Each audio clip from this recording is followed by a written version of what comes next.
Eso. Muy bien. La clase pasada empezamos a hablar sobre la importancia de los ácidos. Vimos que básicamente vamos a trabajar, porque como para este curso en soluciones acuosas, con la definición de Brønter y Lowry es suficiente. Que nos decía que, bueno, ácido era aquella sustancia capaz de donar un protón y base era la sustancia capaz de aceptar un protón. Que para que la base pudiese trabajar como tal, necesita.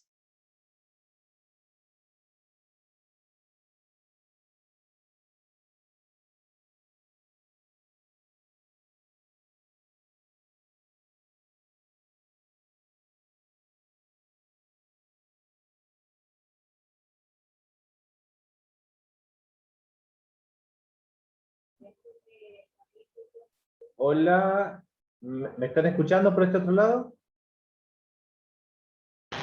Sí, profe. Bien.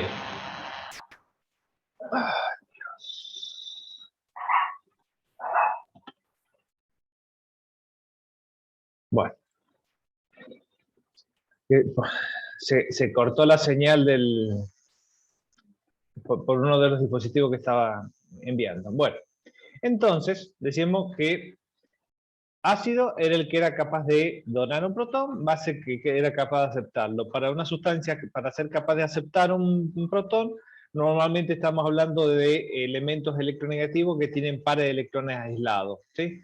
Por eso normalmente la mayoría de las moléculas con las que vamos a trabajar, sobre todo a futuro, o las que tienen interés biológico, por lo general es un nitrógeno, ¿sí? O un oxígeno, el que se puede comportar como un aceptor de protones principalmente.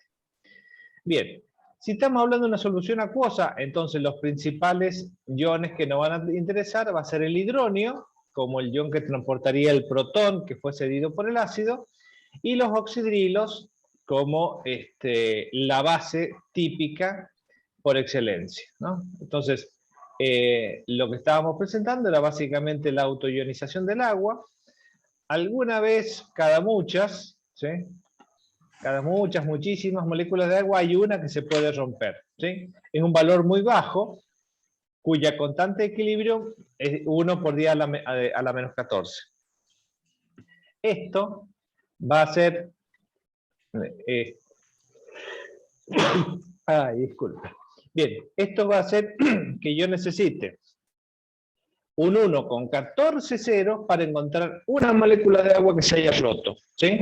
O un 1 seguido de 7 ceros para poder encontrar un protón que se haya roto, un protón aislado. Se volvió a cortar, ¿no? Se escucha. No, profe, se escucha. Bien, bien, porque por acá se me congela y no sé si es una cosa u otra. Bien. Bueno.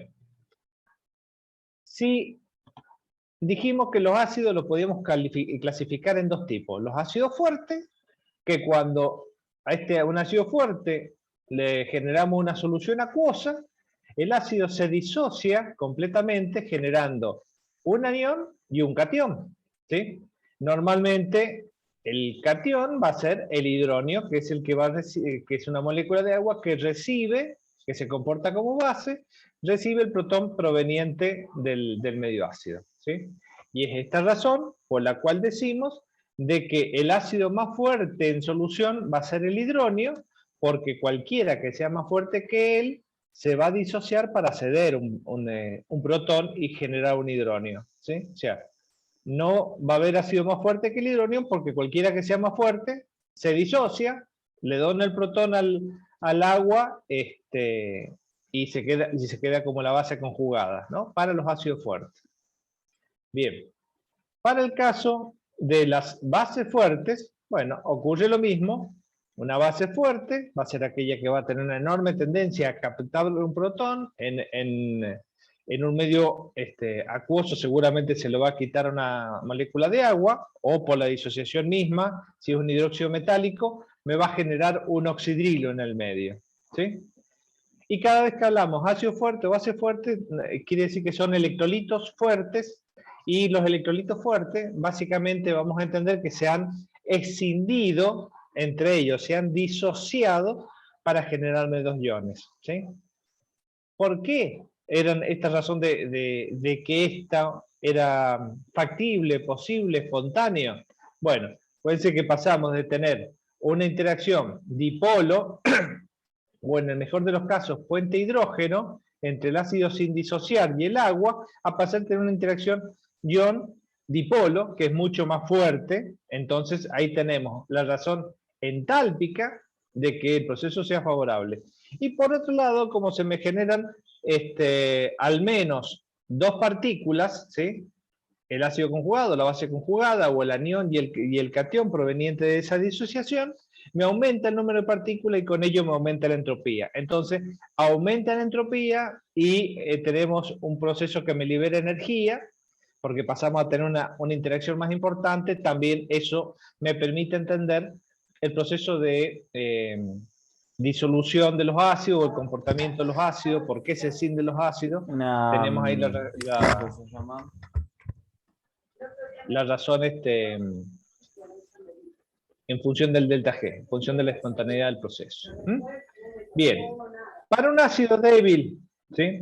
Fíjese, el ácido débil va a reaccionar con agua y una parte, que serían las esferitas azules, me va a formar la base conjugada del ácido, o sea, su anión, y hidronios. Y va a quedar la mayoría, vemos que nos queda sin disociar, sin romperse ese enlace entre el hidrógeno y la molécula. Para las bases débiles pasa lo mismo, ¿sí?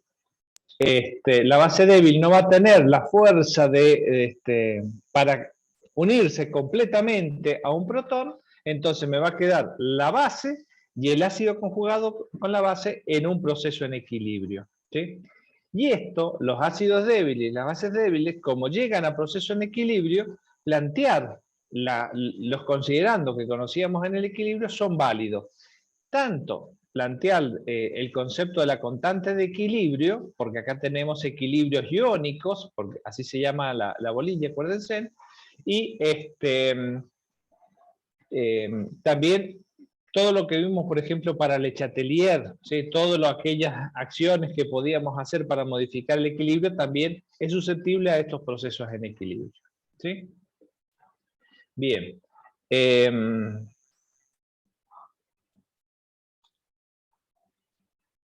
A ver si teníamos... bueno, no le medimos el pH.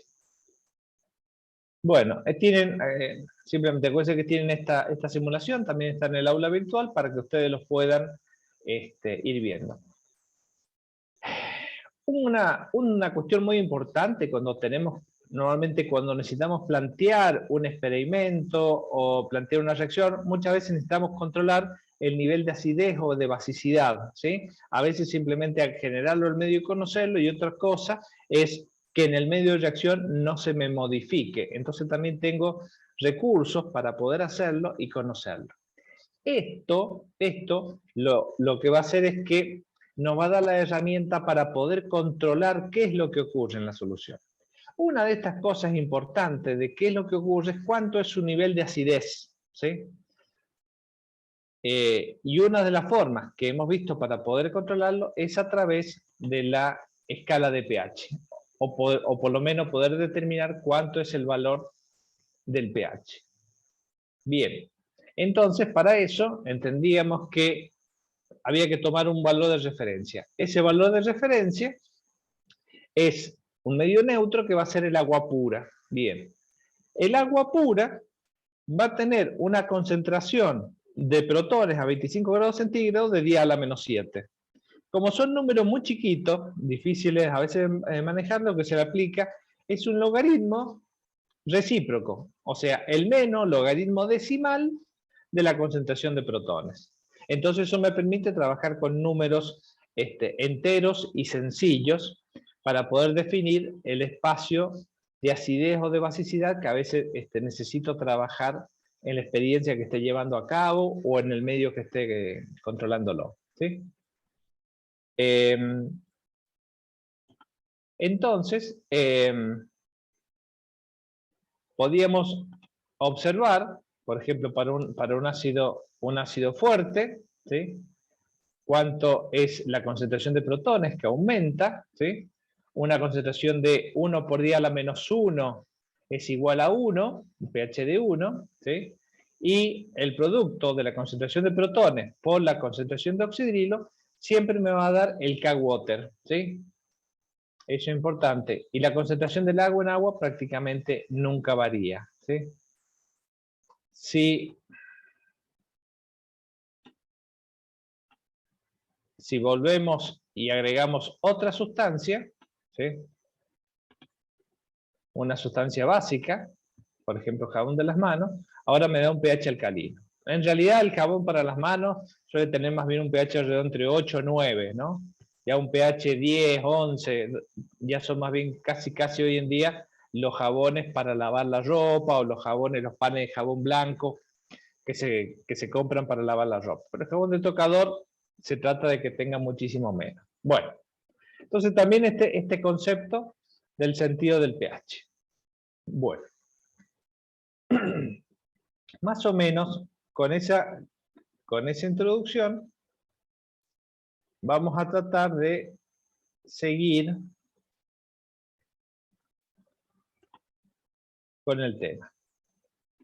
Vimos hasta ahora que si yo disuelvo un ácido o una base, me va a generar un medio ácido o un medio básico, ¿sí? Pero resulta que si yo a veces tomo sales neutras y las disuelvo, también me van a dar una solución. Algunas no me va a cambiar el pH, me va a quedar el mismo valor neutro. Otras me van a producir soluciones básicas y otras me van a producir soluciones ácidas, ¿sí? Entonces tengo en lo posible que tratar de entender este fenómeno. Veamos con una experiencia que ustedes también pueden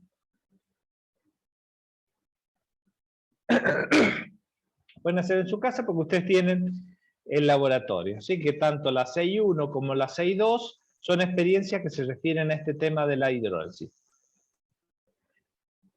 ¿Cómo haríamos? Mire, tenemos una solución acuosa, ¿sí? A esto hay que ponerle agua. Le vamos a agregar un poco de agua. Bien. En ese agua que le hemos puesto sobre la placa para que tenga agitación, vemos que el pH, ¿dónde se me fue?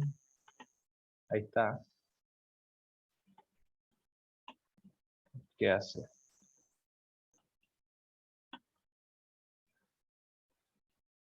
Bien, pH de 23 no es posible. O sea que, a ver. Bueno.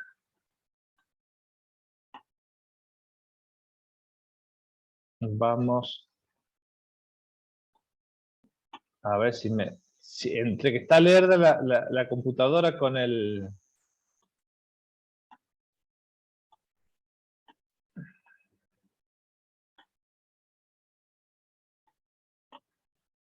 Bien. Bueno, me parece que entre todas las cosas que tengo abiertas, esta señorita no quiere andar. Se los dejo entonces para lo más curioso, experiencia 6.1, 6.2 en el laboratorio, tratan justamente sobre el tema de la hidrólisis, ¿sí? Acá tomé una sal de nitrato de potasio, vamos a ver si nos deja trabajar.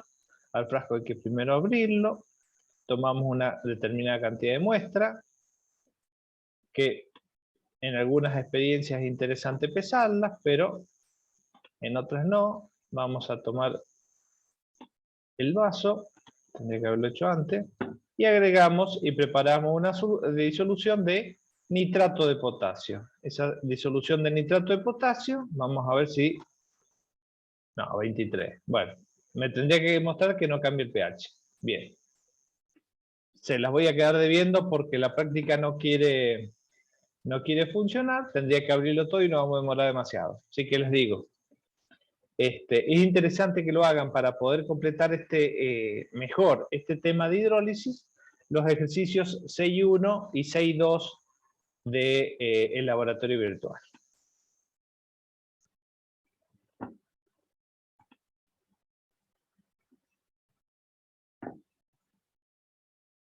Bueno, ahí está, se fue. ¿Qué sales me van a dar una disolución neutra? O sea, ¿qué sales neutras? Las voy a disolver en el medio y no me van a cambiar el pH.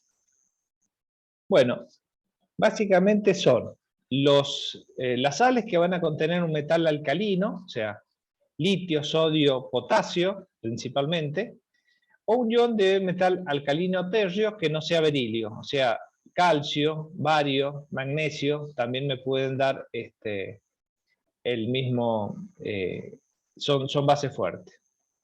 Y la base conjugada de un ácido fuerte, ¿sí? Por eso que los ácidos fuertes eran 6 los que vimos. Vimos que ácido fuerte era el nítrico, el sulfúrico en la primera disociación, el clorhídrico, bromhídrico, iodídrico y el perclórico, ¿sí? Básicamente esos fueron los que vimos. Entonces por eso me dice la base conjugada de un ácido fuerte, por ejemplo cloruro, bromuro, nitrato, yodato, perclorato, sulfato ácido, son, no me van a cambiar mucho el pH, ¿sí? Entonces las sales que formé con ellas se van a disociar. ¿Y por qué no me van a cambiar el pH? Veamos, por ejemplo, el caso común del cloruro de sodio, que es la sal de mesa. Cuando la disuelvo en agua, se van a disociar. Primer proceso que ocurre, la disociación de la sal en el agua. Y al disociarse, el cloruro de sodio, ¿qué me genera? Iones sodio y iones cloruro. Son la base conjugada y el catión de una base fuerte, muy fuerte. Eso quiere decir de que el cloruro es una base muy débil para poder captar o tomar un protón del medio para regenerarme el ácido clorhídrico. Eso no va a pasar. O que el sodio tiene muy escasa capacidad de poder unirse con un oxidrillo y regenerarme el hidróxido de sodio. No lo hacen, porque estos conjugados son muy débiles. Entonces, no va a ocurrir ninguna otra reacción accesoria cuando disuelvo cloruro de sodio en el agua que la generación de aparición de iones cloruro y de iones sodio. ¿Sí? Bien. En esto voy a hacer hincapié acá en un punto que normalmente se confunden cuando hablamos de hidrólisis. Para hablar de hidrólisis de una sal neutra, primero, hidrólisis quiere decir hidro, agua, lisis, ruptura. O sea, tiene que haber siempre una ruptura, una molécula de agua, porque eso o me genera protones para los iones hidróneos o me genera oxidrilos que me van a aumentar el valor del pH. Entonces siempre hay dos reacciones que hay que escribir, ¿sí? Primero es la reacción de disociación de la sal, que es por ejemplo esta que está puesta acá, ¿sí? La reacción de disociación. Y después, si corresponde, la reacción de hidrólisis, ¿sí? Son dos procesos que ocurren en simultáneo, y normalmente cuando hablamos sobre este punto, se olvidan de uno y quieren hacer todo junto, o le parece que se acordaban cómo era, y terminan escribiendo cosas mal, ¿sí? Entonces, me van a dar disoluciones neutras aquellas sales que provengan de un ácido fuerte y una base fuerte. ¿Por qué? Porque sus conjugados son muy débiles y no van a tener la capacidad de unirse con una molécula de agua. Bien. Hay una serie de sales que me van a dar disoluciones básicas, ¿sí? ¿Cuáles serían? Bueno, las que provienen de una base fuerte, donde la base no se va a producir ninguna hidrólisis, o sea, por ejemplo, que aparezcan iones como litio, sodio, potasio, calcio, bario, magnesio, ¿sí? O al menos bario y un ácido débil, cualquiera que no fuera los otros 6 que dijimos que eran fuertes, ¿sí? Entonces, ¿qué es lo que tenemos? Un ejemplo. El ejemplo sería el acetato de sodio, ¿sí? Es una sal neutra, que cuando la disuelvo se comporta como un electrolito fuerte. Todos los ejemplos que vamos a ver lo vamos a tomar como electrolitos fuertes, o sea que cuando se disuelven en el agua se disocian completamente, generándome iones acetato y iones sodio, ¿sí? Bien, pero ahí lo que tenemos, el sodio, dijimos que viene de una base muy fuerte, entonces no va a tener capacidad de unirse con un oxidrilo. Entonces el sodio no hidroliza, vamos a decir, lo vamos a llamar así. Pero el acetato, el acetato proviene de un ácido débil. Vimos la clase pasada que el ácido acético andaba en el entorno de 10 a la menos 5, su constante de equilibrio ácida.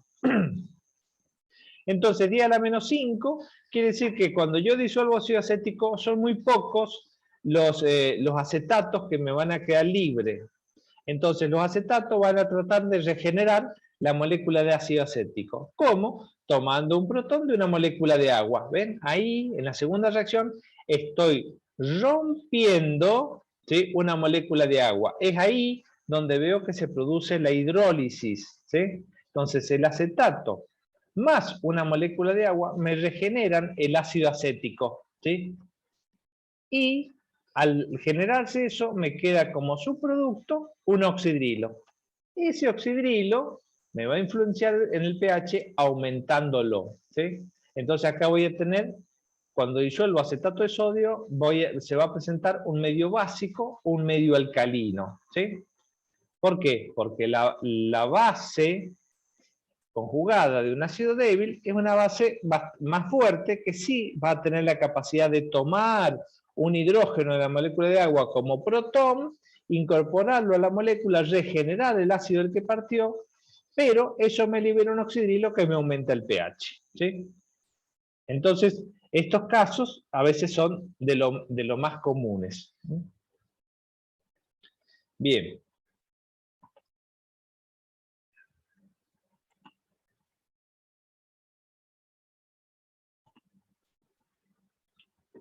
Hay sales que me van a producir una disolución ácida, ¿sí?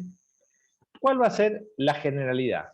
Bien, van a ser sales que se formaron desde un ácido fuerte, ¿sí?, o sea, con la base conjugada de un ácido fuerte, que es muy débil para poder tomar un protón del agua. Entonces esas bases conjugadas del ácido fuerte no van a hidrolizar, y una base débil, ¿sí?, que me va a estar generando en el equilibrio un ácido más fuerte.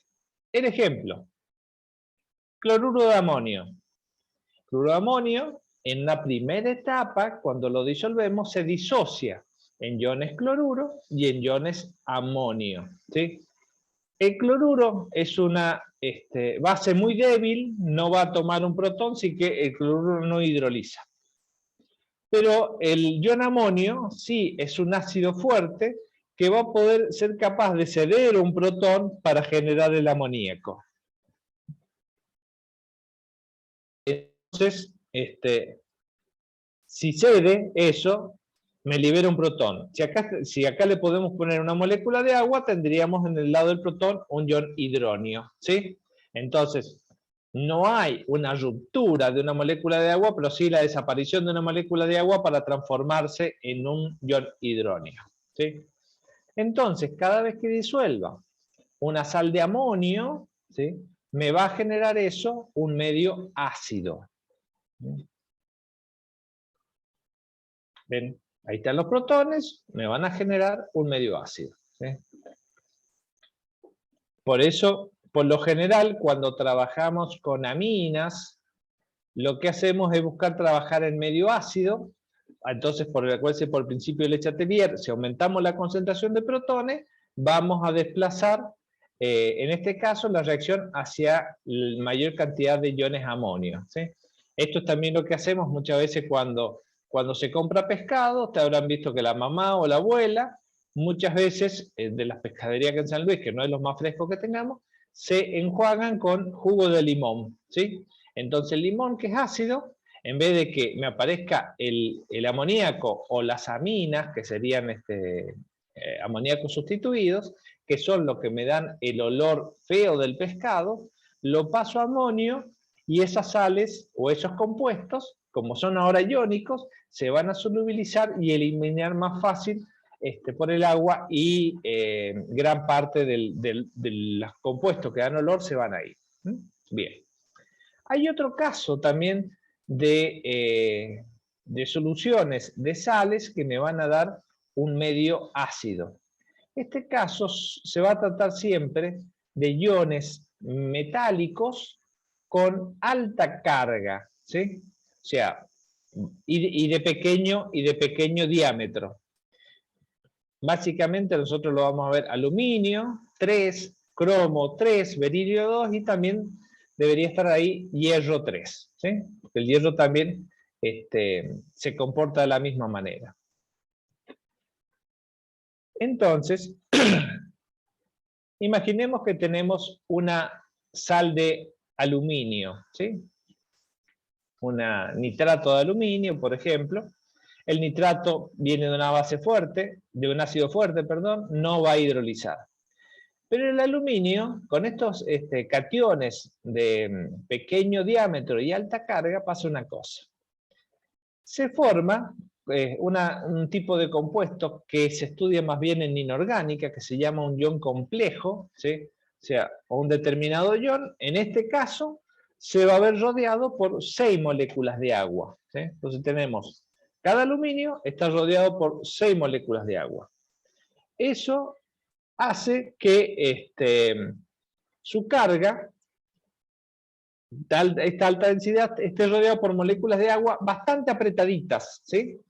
Porque al tener carga tan alta siempre va a haber un efecto, en este caso ion dipolo, mucho más fuerte. Y al ser de pequeño diámetro van a estar todas compactas. Entonces, ¿qué es lo que hacen? Por un lado, tengo una carga muy alta, necesito compensarlo un poco, y necesito compactar más esta esfera de hidratación.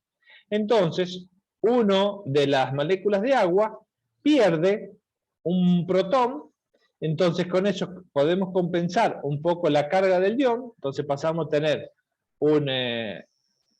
el compuesto de la izquierda que tiene 6 moléculas de agua, se va a llamar hexaacuo aluminio 3, ¿sí?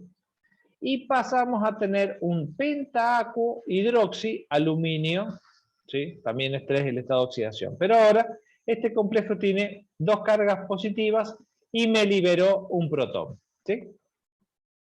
Entonces, las sales, cuando se producen soluciones de estas sales que tienen alta carga y pequeño diámetro, van a ser ácidas también.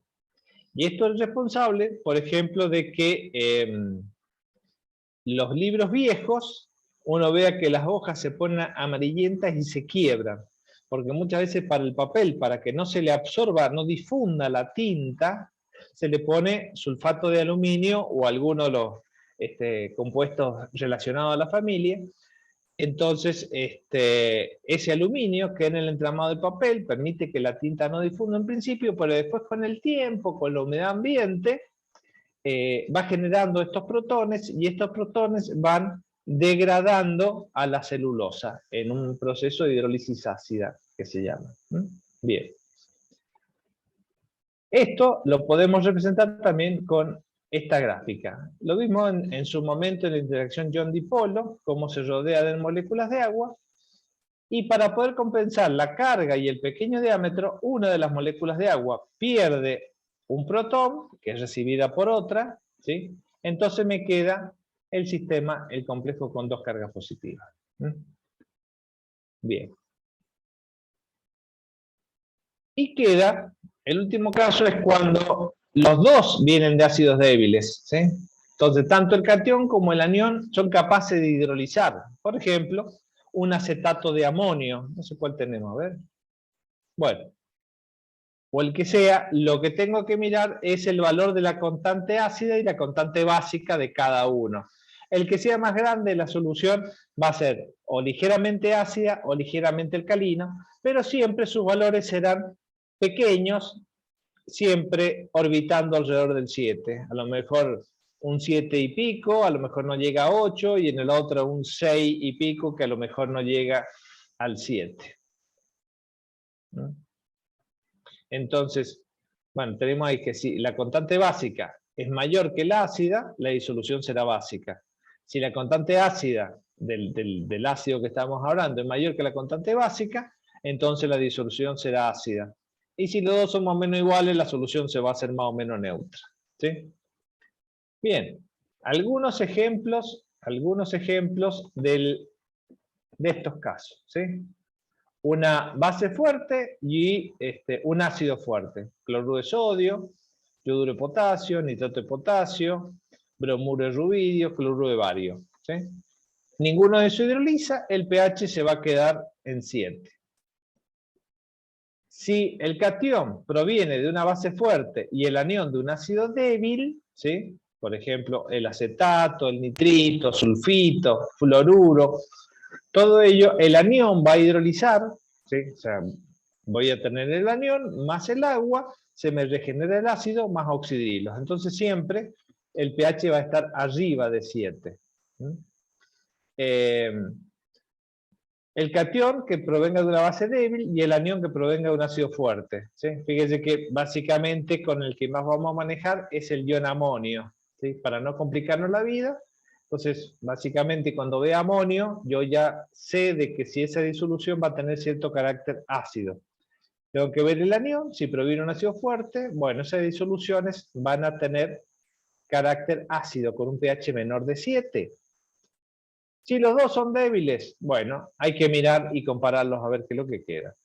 Y si vienen de cationes pequeños altamente cargados, y el anión venga de un ácido fuerte, la hidratación del catión, fíjense que ahora no es una hidrólisis, sino es un proceso de hidratación que me lleva a que una molécula de agua se rompa, por eso la hidrólisis, va a ser menor que 7. Bien. Entonces, a ver si están despiertos y ahora colaboran conmigo. ¿Cuál va a ser el carácter de las soluciones que se formen cuando disolvamos estas sales en algún medio? Cloruro de sodio, ¿sí? ¿Qué tipo de disolución me daría? Neutra. Neutra. Neutra. A ver, algunos no los estoy escuchando, sé que estaban hablando, ¿no?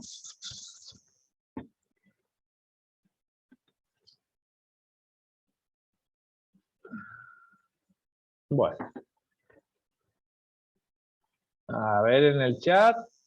Me dice... Neutra, profe. Bueno, neutra, muy bien. Perfecto, gracias Ulises. No me estaba saliendo el audio por este lado. Bien, el cloruro de sodio es neutra porque viene del cloruro, que es un ácido, que es la base de un ácido fuerte, por lo tanto no voy a hidrolizar, y el sodio, que proviene de una base fuerte, por lo tanto tampoco voy a hidrolizar. Bien, el yoduro de amonio, ¿qué dijimos? ¿Qué tipo de solución me va a dar? Solución ácida.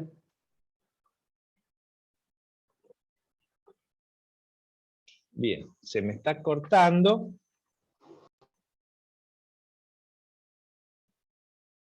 Bueno, Lautaro me dice que es ácida. Sí, es ácida. Siempre que veamos el amonio, tengo que ponerle el ojo de que probablemente la solución va a ser ácida. Siempre tengo que mirar después. No se escucha.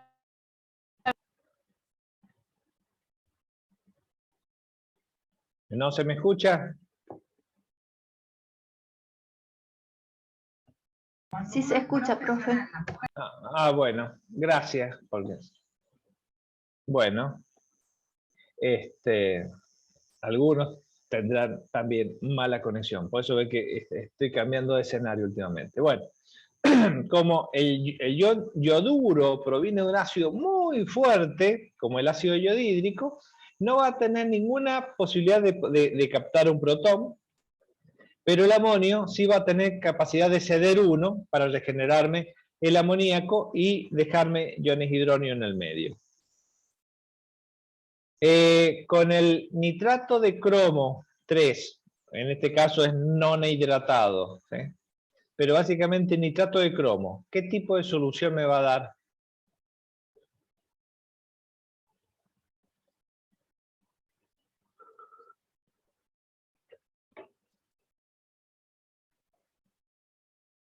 Bueno, Lautaro me dice que es ácido. Bien, es ácida porque el nitrato proviene de un ácido fuerte, entonces el ion nitrato es muy débil para regenerar el ácido, pero tenemos el cromo 3, o sea, es el caso de un ion pequeño con alta carga, entonces me libera un protón y me va a generar una solución ácida. Bien, y para terminar, el cianuro de potasio, ¿qué carácter va a tener?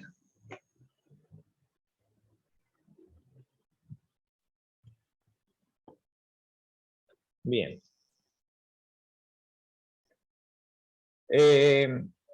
Sí, va a tener carácter básico porque voy a tener, en principio, cuando se disuelve, se disocia, son iones potasio, que son muy débiles para poder tomar un oxidrilo y regenerar el hidróxido de potasio, entonces esa reacción no ocurre, potasio no hidroliza, pero el ion cianuro sí es una base muy débil y va a ser capaz de tomar un protón de una molécula de agua, produciendo la hidrólisis y regenerarme el ácido cianhídrico en un medio que va a ser alcalino, ¿sí? Entonces, justamente, si tengo que trabajar con cianuro, casi siempre lo trabajo en un medio alcalino, cosa de no darle la posibilidad de que ande consiguiendo protones por ahí, porque el ácido cianhídrico es muy volátil, ¿sí? Es una molécula demasiado pequeña, muy volátil y es muy tóxico, ¿sí? Entonces, nunca lo van a trabajar a veces ni solo, ni sin preparar antes una solución alcalina para disolver el cianuro de potasio. Y siempre bajo campana. Bueno, muy bien. A ver. Entonces, simplemente un cuadrito para hacernos acordar. Ácido fuerte, base fuerte, una solución acuosa neutra. Base fuerte, ácido débil, una solución básica. Ácido fuerte, base débil, solución ácida, y si los dos hidrolizan, bueno, se ve cómo es la competencia de la constante de acidez y de basicidad de la sustancia de referencia. Bien.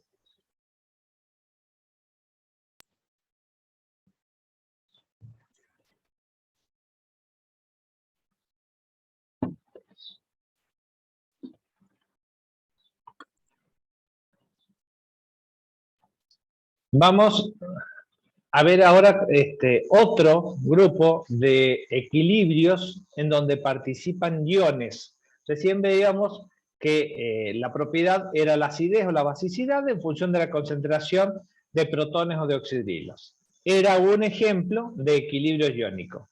Otro ejemplo de estos procesos iónicos es equilibrios de solubilidad.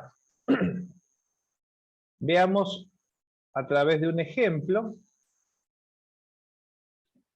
Y acá tenemos una sal yoduro de cobre, en este caso, ¿sí? Agitamos, ¿sí? La sal, cuando llega al medio, observen que se disocia cada ion para su lado. Acá no vamos a ver hidrólisis porque vamos a ver el fenómeno de solubilidad, ¿sí? Cuando hemos agregado una sal en agua y esta se disocia, se produce en un principio una solución insaturada. ¿Por qué sabemos que es insaturada? Porque si yo le agrego más soluto, voy a ver que ese soluto se me sigue disolviendo, ¿sí?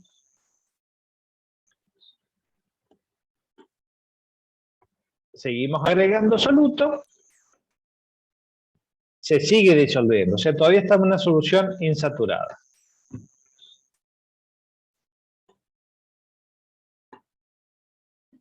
Va a llegar un momento donde ya el soluto no se disuelve más Ustedes ven que precipitó parte de ese soluto sin disolverse hasta el fondo del recipiente, ¿sí?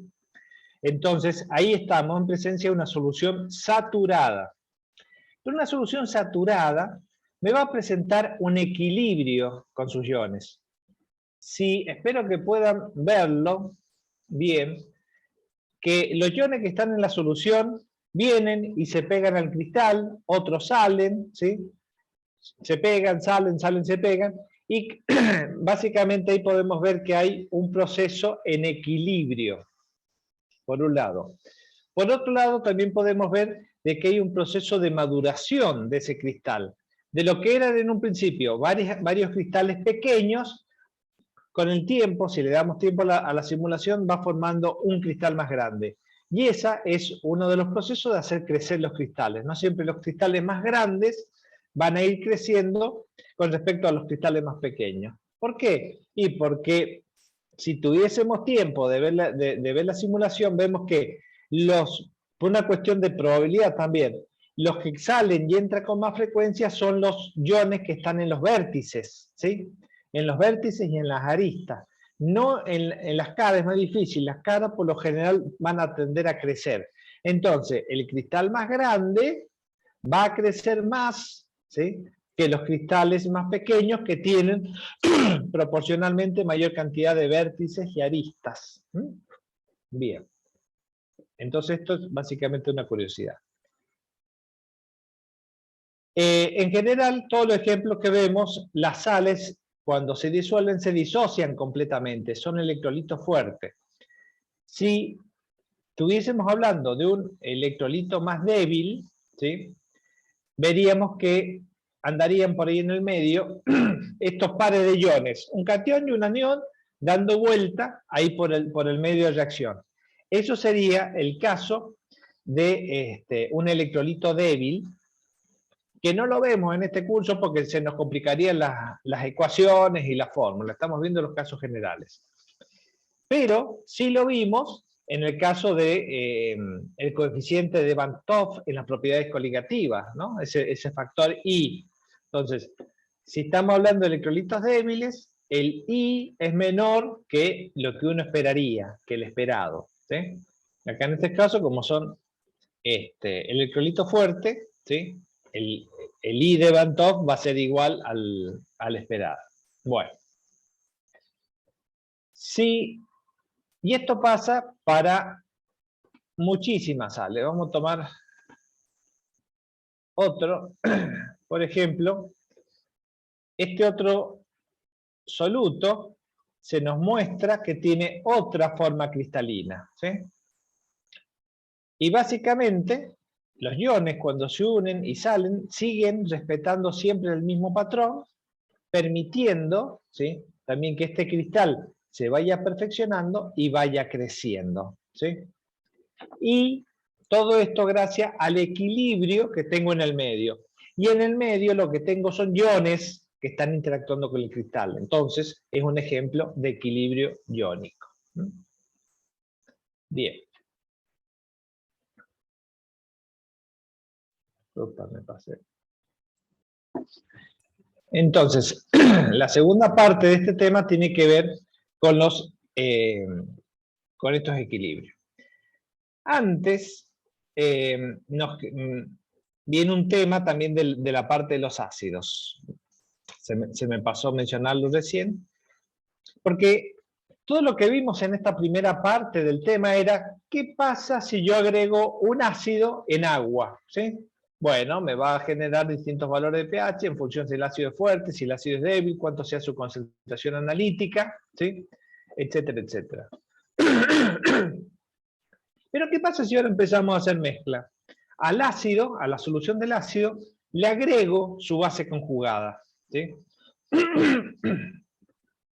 Entonces, por ejemplo, tengo una disolución de ácido acético que va a estar en equilibrio con los hidronios, con los protones y con los acetatos. Entonces, vengo y agrego acetato. ¿Qué le va a pasar a ese equilibrio? Bueno, como ya vimos Le Chatelier, podemos decir, si estoy agregando un producto, ¿sí?, va a hacer que se me genere más reactivo, porque la constante es constante y no puede variar. Si yo agrego mayor cantidad de acetato sobre la que me formó la disociación del ácido, ¿sí? Entonces, por Le Chatelier, digo, la reacción va a tender hacia la izquierda, aumentándome la concentración del ácido sin disociar. Y también disminuyendo la concentración de protones. Entonces, ¿sí?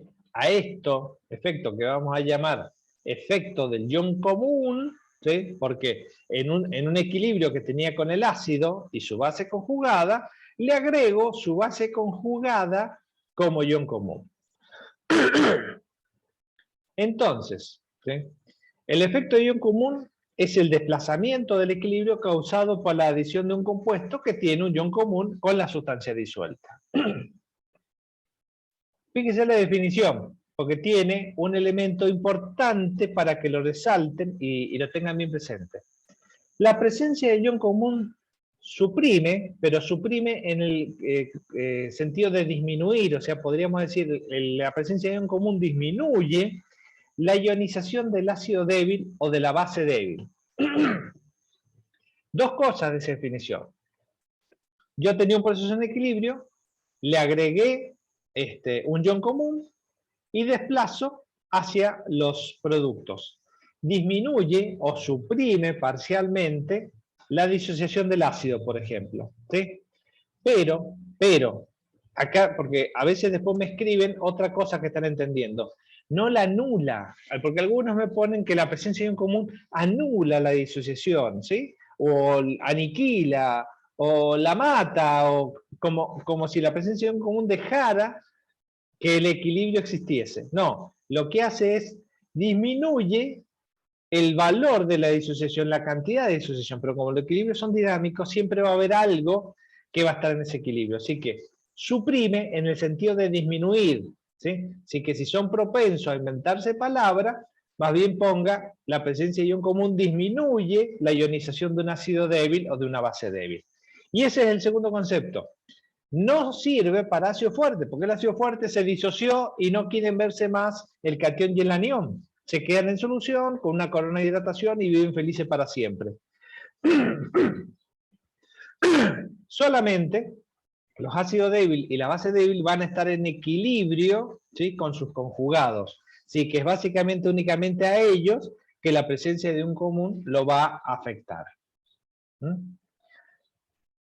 Entonces, por ejemplo, imaginemos que tenemos, como veíamos recién, la disolución de una disolución de ácido acético. Y agregamos acetato de sodio. El acetato de sodio es un electrolito fuerte, por lo tanto se va a disociar completamente. Y chao, me olvido de ninguna otra ecuación que puede que lo vean en algún curso superior. Acá estamos entendiendo el concepto. Son electrolitos fuertes, lo que agregué de acetato de sodio se me transformó en iones de acetato. Y punto, la misma cantidad. Y eso se lo agregué a una disolución de ácido acético que estaba en equilibrio con los protones y los iones de acetato. ¿Sí? Agregué acetato, ese es el ion común. ¿Sí? Agregué acetato. Entonces, la presencia de ese acetato de más va a hacer que el equilibrio de la disociación del ácido acético se vea disminuida o suprimida en ese sentido. No anulada, por supuesto, ¿no? Estamos hablando de un proceso en equilibrio. Es simplemente una aplicación clásica del principio de Le Chatelier. Bien, a ver si podemos ver. Acá tendríamos un ejemplo de una experiencia. A ver si lo quiere, si no quiere. Ahí bien, bueno.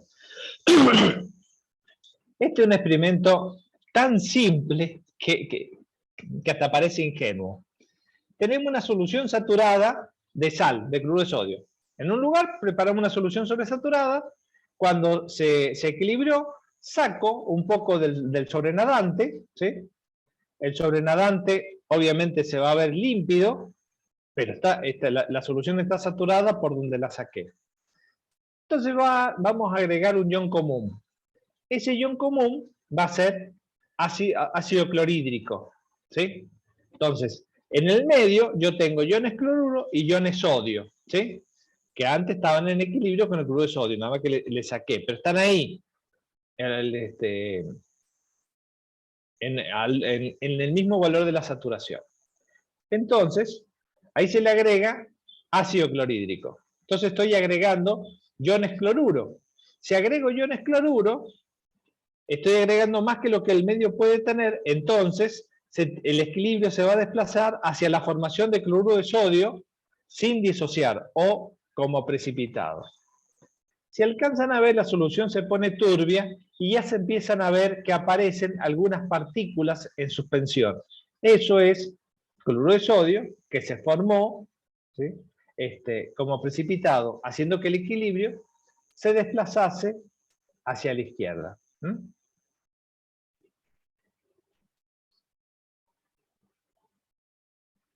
Bien. Entonces, ahí vemos que se ha formado cloruro de sodio que está precipitando al fondo, ¿sí? La solución al principio estaba límpida, estaba saturada, pero límpida. Agregamos como ion común iones cloruro, el equilibrio se desplazó hacia la izquierda, formándome cloruro de sodio, y lo vemos ahí como precipita. Bueno.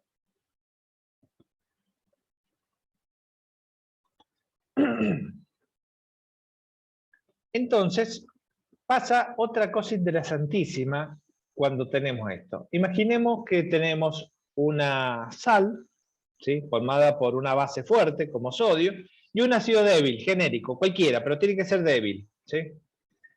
Voy a tener la disociación y voy a tener el equilibrio sobre la disociación del ácido, ¿no? Bien. Entonces, acá podemos imaginar que el equilibrio del ácido va a ser los productos, o sea, los protones más la base conjugada, sobre la concentración del ácido, ¿sí? El valor de la constante de acidez va a ser siempre el mismo, pero lo que pasa acá es que el valor de la concentración de la base es mayor, ¿sí? Entonces fíjense acá como ya se ven que son inversamente proporcionales. A mayor concentración del anión, menor concentración de los protones, ¿sí? Si esto se le aplica logaritmo decimal y la función, o sea, la función P, el menos logaritmo decimal a cada uno de los términos, el logaritmo de un cociente es la diferencia de los logaritmos, por eso me aparece abajo separados.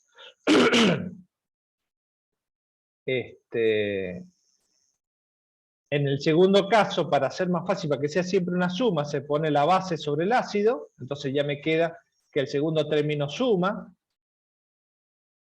Y si lo ponemos en función del P, tendríamos que el pH va a ser igual al P de la constante de acidez más el logaritmo decimal. A ver, un segundito. Muy bien. Entonces me queda una ecuación muy interesante, ¿sí? Y muy importante también.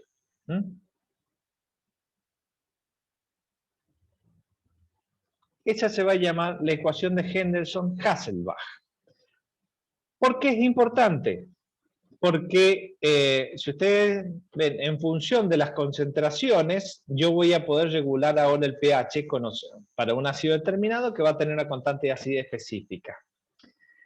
Entonces, esta ecuación va a controlar prácticamente el comportamiento de cualquier ácido a medida que va aumentando su concentración de la base, que es lo que van a ver prácticamente en todo lo que es volumetría en química analítica, se van a manejar con esta ecuación, se la llamen como la llamen. Y también tiene una importancia muy grande en farmacología, en lo que hace a farmacocinética, porque acá, en función de la relación que yo voy a tener entre la base conjugada y su forma ácida, ¿sí? Voy a poder también conocer dónde un fármaco se va a absorber, ¿sí? Hay fármacos que se absorben a nivel de estómago, hay fármacos que se absorben a nivel de intestino. El estómago es ácido, el intestino es alcalino. Entonces, es la base o es el ácido el que tiene la carga neutra? ¿Sí? ¿Cuál se comporta como un compuesto neutro, dependiendo de los casos? Si la droga es básica, por ejemplo, omeprazol, ¿sí? Se va a absorber más a nivel de intestino que a nivel de estómago. Por eso, el omeprazol siempre viene en microcápsulas, porque además el ácido del estómago lo dañaría. Y tengo otras sustancias ácidas, por ejemplo, una aspirina, acetilsalicílico, que la forma ácida es la neutra, entonces se va a absorber a nivel de estómago.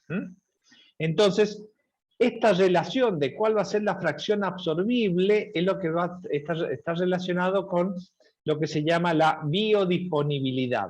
Entonces, es una ecuación que tiene muchas aplicaciones. Y otro campo importantísimo, que sería esto que vamos a ver ahora, sistemas específicos que van a servir para controlar el pH, ¿sí? Que el pH, que la acidez del medio, no se me dispare.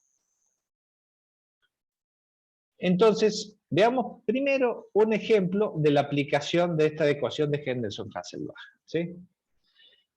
Me pregunta, ¿cuál es el pH de una disolución que contiene 0,3 molar de ácido fórmico y 0,52 molar de formiato de potasio? Bien, entonces, para ver si le puedo aplicar Henderson-Hasselbalch, tengo que ver si el ácido del que estoy hablando es un ácido débil. Si fuese un ácido fuerte, ¿no? Directamente la concentración de protones va a ser la concentración analítica del ácido, que ya lo vimos en la clase pasada. Bien, entonces los equilibrios que yo voy a tener va a ser que va a estar alrededor del ácido fórmico, que va a estar en equilibrio con el formiato y con los protones. Inicialmente, yo de ácido fórmico tenía una concentración 0,3 molar, de protones nada, y de formiato 0,52, que es lo que he estado agregando de la sal. Porque la sal es un electrolito fuerte, entonces la cantidad de formiato es la misma que la concentración analítica de la sal. Bien, va a haber un cierto valor de cambio de la propia disociación o el equilibrio del ácido, que en realidad va a ser muy pequeño. Tomemos esta idea. El ácido fórmico, supongamos que tiene un valor, una constante de acidez que va a estar alrededor de 10 a la menos 4, ¿sí?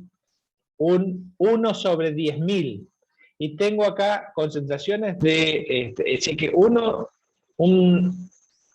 relación de algo por 10 a la menos 4 va a ser la concentración de formiato que yo voy a tener. 10 a la menos 4, 0,0001, supóngase. Y acá le estoy agregando 0,5 molar. Entonces la cantidad de formiato que me aportó la disolución del ácido fórmico es muy pequeña y la puedo despreciar.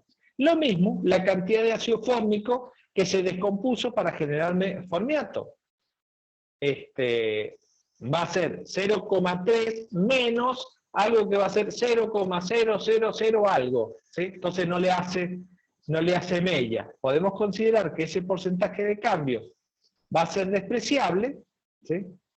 Y trabajar prácticamente con las especies. Bien, ¿ven? Entonces, voy a considerar, y sé que no voy a cometer mucho error, que las concentraciones de ácido es lo mismo que Che, y las concentraciones de base es lo mismo que yo agregué como sal. Buscaré la constante de acidez en alguna tabla, le sacaré el menos logaritmo, y reemplazamos, ¿sí? Y me da que el pH es 4,1. Si hubiésemos sacado la concentración del pH del ácido solo, veríamos que a lo mejor teníamos un pH de 3. Al agregarse el ion común, el equilibrio se desplaza hacia la izquierda, la concentración de protones disminuye, el pH aumenta. También vemos otra cosa interesante de la aplicación de esta ecuación de Henderson-Hasselbalch, y es que si las concentraciones de la base y del ácido son las mismas, ¿sí? O sea que cada uno está al 50%, el pH de la solución va a ser igual al de la constante de acidez, ¿sí? Al pK. ¿Sí? Pero que eso se entienda porque también Ese es como un valor central, porque uno va a ir creciendo hasta hacerse igual al otro y después es el otro el que sigue creciendo. Bien. Acá vamos a ver un poquito esa idea de la relación, esta que estamos diciendo, de cuando las concentraciones de la base se hacen igual. ¿Qué tenemos? Tenemos ácido acético, que le agregamos hidróxido de sodio. Entonces, los hidróxidos se van a llevar los protones, me van a formar acetato, ¿sí? En un principio, si tenía 8 moléculas, 12 me transformaron en acetato, voy a estar a un 25 del punto de equivalencia, el pH empieza a aumentar. Agregué otros más, ahora tengo la mitad y la mitad, o sea 4 y 4, entonces ahora el pH es igual al del pK, 4,8, estamos al 50% de esta reacción, de esta titulación. Se vuelve a agregar otra gota, entonces ahora voy a tener 6/2, si me invierte la relación, eso me va a dar otro valor de pH, pero fíjense lo importante es que vamos teniendo una línea casi plana, el pH no se me fue, cambiando lo mismo que si hubiera agregado solo el hidróxido de sodio. Y ahí termino de agregar y ya tengo todo como acetato de sodio, si que más agregado de hidróxido de sodio no voy a tener, y ahí el pH empieza a aumentar bruscamente. Y eso lo podríamos marcar como el punto final de la titulación, ¿no? Pero entonces podemos saber que el 50% de la titulación es cuando el pK es igual al valor del pH. ¿Me están escuchando, no? Porque yo me veo acá congelado. Sí, profe. Bueno, muchas gracias, Sandra. Ahora, como recién tratamos de mostrar, para los ácidos débiles, cuando empieza este proceso de aumento de la concentración de la base conjugada, se me aparece como una zona de meseta donde el pH no cambia. Y esto es una propiedad muy interesante y muy valiosa de las sustancias. ¿Por qué? Porque ahora resulta que tengo un mecanismo que yo puedo ocupar para un montón de cosas, que sería poder controlar la variación del pH, ¿sí? Voy a hacer un cultivo de una célula, por ejemplo, entonces necesito que el pH no cambie por todas las cosas que le voy a estar agregando, como nutrientes, como sustancias para evaluar, necesito que el pH esté fijo. Lo mismo para ciertas reacciones, si se me va el pH, se me van a precipitar algunas sustancias o se me van a disolver otras que no quiero. Entonces, es una herramienta importante y por eso conviene que vamos entendiendo la de ahora. De ahora en más, en la mayoría de las asignaturas, en algún momento se van a hacer referencia a la solución amortiguadora y en muchas van a considerar que ustedes ya lo entienden, porque este es el momento de poder entender de qué se trata una disolución amortiguadora. Principalmente, este tema de disolución amortiguadora va a estar conformada por un ácido débil o una base débil y su conjugado, o sea, la sal del ácido débil o la base del conjugado de la base débil, ¿sí? Y ambos tienen que estar presentes, o sea, tiene que ser un ácido débil y su base conjugada, o una base débil y su ácido conjugado. Débil es el término acá, porque si son fuertes, no hay equilibrio. Acuérdense, son fuertes, se disocian al 100%, la reacción es reversible, no tengo ningún proceso de equilibrio que atender. Bien. Entonces, como definición, una disolución amortiguadora, también la vamos a ver con el término de buffer, se usa muchísimo con la definición en inglés. Un buffer los buffers y amortiguadores son lo mismo, y la otra, también una palabra más castiza, soluciones tampon.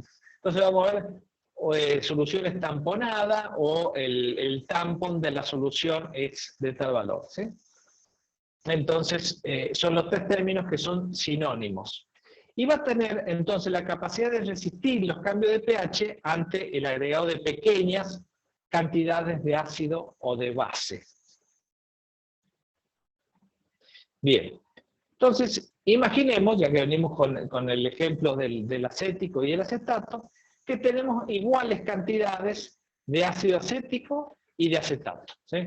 Entonces, el pH de esa solución va a ser el del pK del ácido. Y vamos a estar al medio de ese sistema amortiguador, tanto si agrego un ácido como si agrego una base.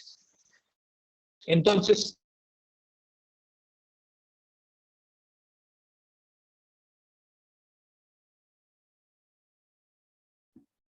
se me desconectó el dispositivo. ¿Me están escuchando por este lado? Sí, profe. Sí, profe. Bueno, perfecto. Entonces, hasta que vuelva a reconectar, vamos a salir por este otro micrófono.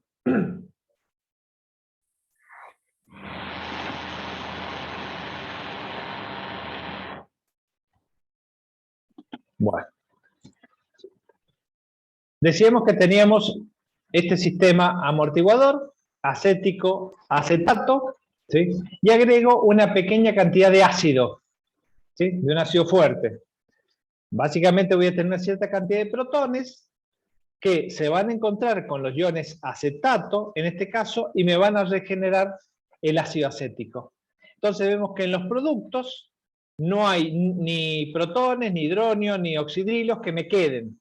Entonces, esa cantidad de protones que en un principio iban a bajarme el valor del pH, resulta que reaccionaron con los acetatos, desaparecieron del medio y el pH prácticamente en nada cambió, ¿sí?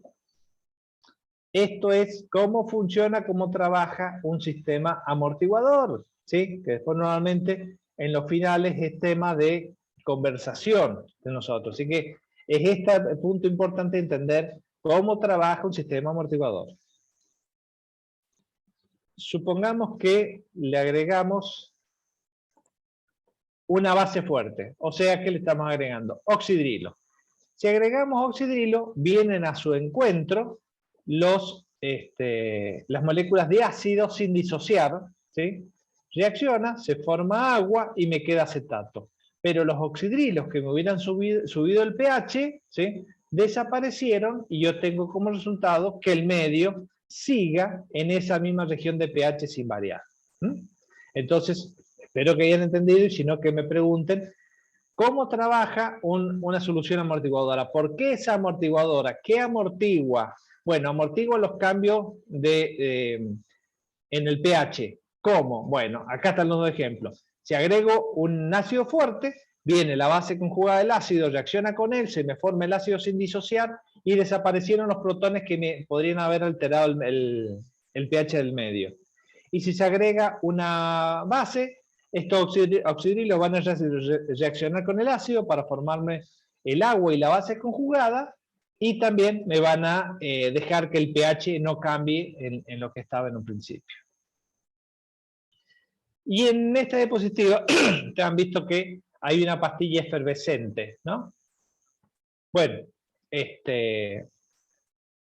básicamente los antiácidos son estas cosas. Los antiácidos son un sistema amortiguador. Por eso vamos a ver que algunas pastillas vienen, por ejemplo, con carbonato de calcio, ¿sí? Otras vienen en base con hidróxido de aluminio, hidróxido de magnesio. Por lo general, estas son las mejores. El hidróxido de aluminio solo es astringente, o sea, si se tomase un antiácido a base de aluminio, produciría una constipación, un estreñimiento. Y el magnesio es al revés, ¿sí? Produciría un aumento en la motilidad intestinal. Entonces, se mezclan los dos en proporciones adecuadas, cosa de que cuando se disuelven en un exceso de ácido del estómago, moderan el pH, porque la acidez básicamente la tenemos cuando tengo demasiado ácido en el estómago, entonces necesito controlarlo, normalmente porque nos excedimos en la comida. Cuando ustedes van a la casa, el papá les prepara un asado, se comieron todo, tienen acidez, bueno, normalmente lo compensamos simplemente con un antiácido que es un sistema buffer. Bien. Entonces, para ver si vamos entendiendo, a ver un poquito de participación y buena voluntad. Es que ya son las 12. Bueno, vamos a terminar entonces con el sistema amortiguador y vamos a dejar el pedacito que queda de sales poco solubles para mañana. Tengo un sistema que es fluoruro de potasio, ácido fluorhídrico. ¿Es un amortiguador o no es un amortiguador?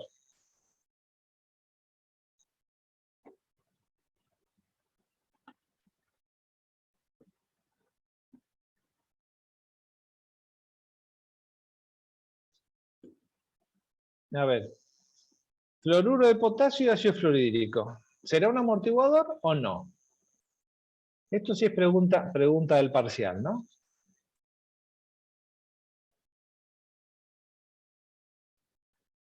Me están escuchando, ¿no? No es que esté yo hablando solo.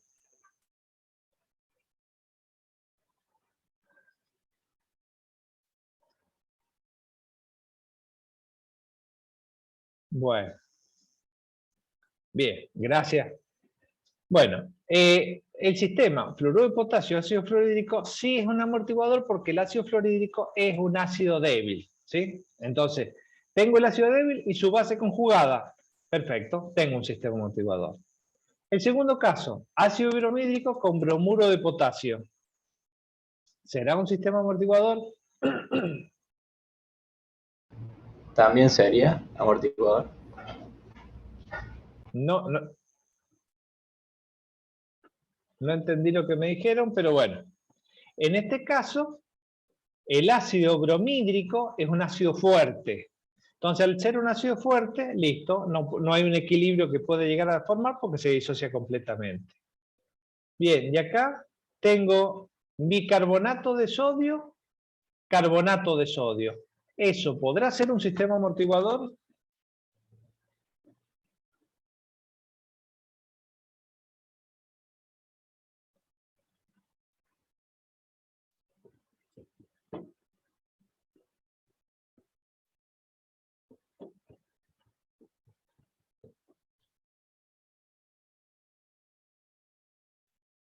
Bien, ahí tenemos algo de debate.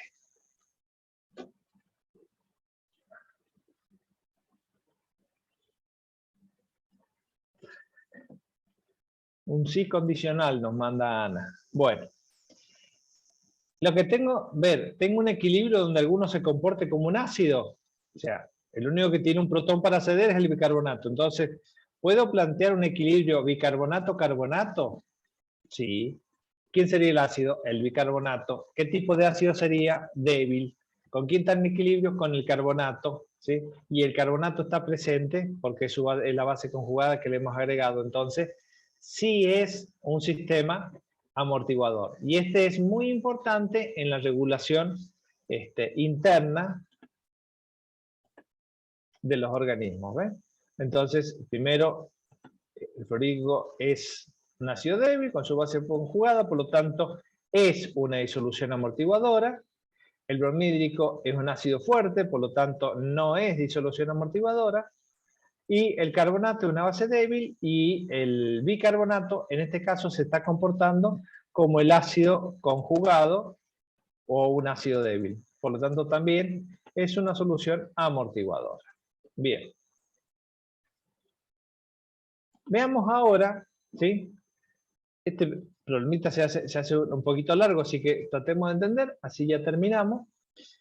Nos dice, calcula el pH de un sistema amortiguador, que me dice 0,3 molar en amoníaco y 0,36 de cloruro de amonio, y cuál es el pH después de la adición de 20 mililitros de 0,05 molar de hidróxido de sodio a 80 mililitros de disolución amortiguadora. Un montón de datos que probablemente necesitaríamos sentarnos para hacerlos tranquilos. Pero básicamente el sistema que va a estar en equilibrio va a ser amonio-amoníaco. ¿Sí? Entonces, traemos la ecuación de Henderson-Hasselbalch, buscaremos el pK de tabla, ¿sí? Tenemos los valores de la concentración, ¿sí? Bueno, de los medios, y me da que En esas concentraciones, el pH de esa solución amortiguadora va a ser 9,17. ¿Sí? Bien. Ahora vamos a si agregamos hidróxido de sodio, el hidróxido, los oxidrilos del hidróxido de sodio, que es una base fuerte, van a reaccionar con el amonio para formarme amoníaco y se van a consumir completamente. ¿Sí? Entonces, para esa cantidad de material reaccionante, que eran 20 mililitros del hidróxido de sodio, 80 mililitros de la solución amortiguadora, son 100 mililitros que me llevan la cantidad de moles del amonio a 0,29. Estoy agregando, si sacan la cuenta, 0,1 molar de 0,1 mol de hidróxido de iones oxidrilo y tengo 0,24 de amoníaco. Al final, ese 0,01 va a reaccionar con el amonio, me va a dejar 0,028 y se consumió todos los oxidrilos y aumentó la concentración de amoníaco. Bien, volumen final de 100 mililitros, hay que hacer la corrección del número de moles, pero la cuestión es que al final el pH, vuelvo a aplicar la ecuación de Henderson-Hasselbalch ahora con las nuevas relaciones de concentración de amonio-amoníaco, y resulta que el medio que estaba en 9,17, después de haberle agregado un 0,01 mol de hidróxido de sodio, pasó a estar 9,20, o sea, no cambió prácticamente nada. Piensen que si hubiéramos tenido en 100 mililitros, si no hubiese estado el sistema amortiguador amonio-amoníaco, hubiéramos agregado 0,001 mol de oxidrilos, tendríamos ahí un pH, ¿sí? Sería un pH de 3, por lo tanto, un pH de 11, ¿sí? Entonces, el pH que se podría haber escapado a 11 o 12, resulta que cambió solamente de 9,17 a 9,2. Acá se ve bien por qué son amortiguadoras, porque esa cantidad de agregado de iones oxidrilo que me tendrían que haber disparado el pH a un valor muy alto, prácticamente no lo modificó, de 9,17 a 9,20. Ahí está el valor y el sentido de la solución amortiguadora. Bien. Y esto, los sistemas amortiguadores son importantes en muchísimas experiencias y sobre todo en el mantenimiento de los organismos vivos. Uno de los múltiples sistemas amortiguadores que tiene nuestro organismo es el que tiene que ver, por ejemplo, con el balance anhídrido carbónico bicarbonato. ¿Sí? ¿Cómo ocurre? Fíjense, en los tejidos, tengo una alta concentración de anhídrido carbónico. Ese anhídrido carbónico va a reaccionar con agua a través de una enzima que se llama anhidrasa carbónica. Me va a generar el ácido carbónico, que es inestable y se descompone en iones bicarbonato y iones hidróneo. Los iones bicarbonatos son muy solubles. Por eso, el organismo no necesita un transportador específico para sacar el anhídrido carbónico del organismo, sino que tiene una enzima muy activa, que es la anhidrasa carbónica, que hace que todo el anhídrido carbónico que producimos en el organismo se transforme en bicarbonato y así va a llegar a los pulmones. Y esto ocurre dentro del glóbulo rojo. El glóbulo rojo disminuye su pH porque aumenta la concentración de protones.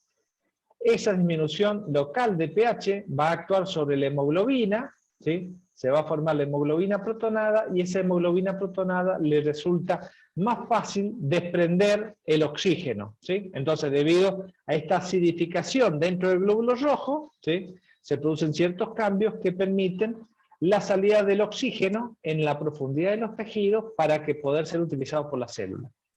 Cuando se llega a los pulmones, ¿sí? Esta concentración de bicarbonato, vamos al revés, ¿sí? Tengo una alta concentración de oxígeno, ese oxígeno difunde a los glóbulos rojos, en los alveolos pulmonares, ese oxígeno, esa alta presión parcial de oxígeno sobre la hemoglobina, hace que se une el oxígeno y ahora me desplace un protón. Ese protón desplazado se va a encontrar con el ion bicarbonato, se va a regenerar el ácido carbónico por la acción de la anhidrasa carbónica, ahora se va a producir anhídrido carbónico y agua, y ese anhídrido carbónico difunde de los alveolos hacia afuera y es el gas que vamos a estar exhalando, ¿sí? Y todo esto en que interviene la hemoglobina es un sistema, ¿sí?, complejo pero fundamental de un sistema buffer. Bueno, listo, esto lo vamos a dejar para mañana. ¿Algo que preguntar?